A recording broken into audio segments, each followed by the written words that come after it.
বাংলাদেশকে $2.5 বিলিয়ন ঋণ সহায়তার প্রস্তাব দিয়েছে সফররত বিশ্বব্যাংক ও এশিয়ান ডেভেলপমেন্ট ব্যাংকের উচ্চ প্রতিনিধি দল।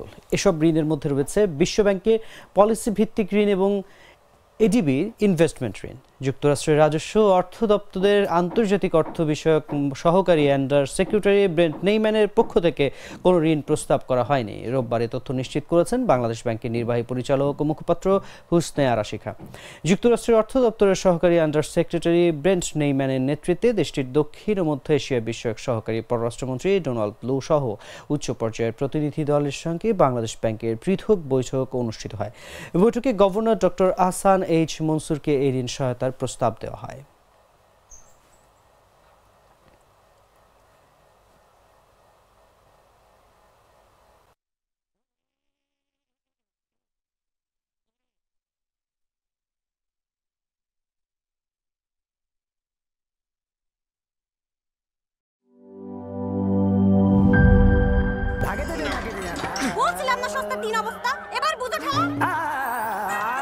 ভালো টিউবওয়েল যে কেন কেন না এবার বোঝো মজা।